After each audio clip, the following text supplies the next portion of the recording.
qu'est-ce que c'est le changement climatique? La climatologie étudie les variations des températures et des conditions météorologiques à long terme.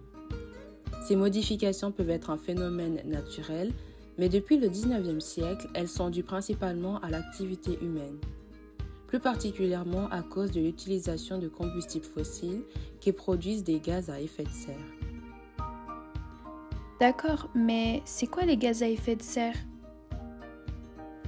Les gaz à effet de serre sont des gaz naturels qui sont présents dans l'atmosphère terrestre. Ils enferment une partie du rayonnement solaire qui garde la température à la surface de la planète à une température raisonnable.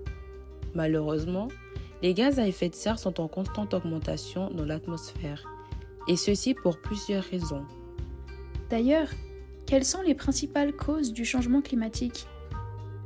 L'une des principales causes du changement climatique est l'augmentation de la quantité de gaz carbonique produit par l'activité humaine.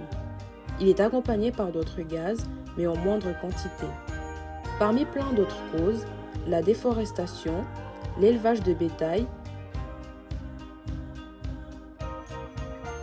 et la fabrication en grand nombre de produits industriels, comme le plastique, qui influencent de plus en plus le climat et la température terrestre. Mais au niveau de la limite, où en sommes-nous? Eh bien, d'après plusieurs rapports des Nations Unies, les scientifiques et les évaluateurs gouvernementaux avaient convenu que le fait de maintenir la hausse de la température globale dans la limite de 1,5 degré par rapport à l'ère pré-industrielle permettrait de garder un climat vivable et de prévenir des effets climatiques les plus graves. Et à l'heure actuelle, où en sommes-nous? Actuellement, en se basant sur des plans climatiques nationaux, on suppose que le réchauffement devrait atteindre 2,8 degrés. Mais y a-t-il des solutions pour lutter contre le changement climatique? Oui, bien sûr. Afin de lutter contre cela, plusieurs solutions ont été mises en place, ou doivent encore l'être. Voici quelques exemples.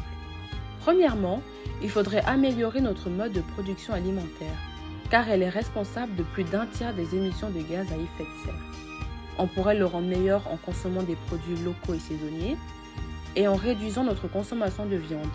Cela permettrait d'améliorer le bilan de gaz à effet de serre. Deuxièmement, il s'agirait de réduire l'empreinte carbone des transports publics et privés, ou alors de privilégier les transports moins polluants, comme le vélo, le train ou encore la voiture électrique, car ce secteur, celui des transports, reste le plus polluant. Troisièmement, rénover les bâtiments car d'après imi-hydronique.com, 40% de l'énergie mondiale est consommée par les bâtiments. Il faudrait donc les rénover pour les isoler, réduire le chauffage et refroidissement et afin de les rendre plus durables et plus efficaces sur le plan énergétique.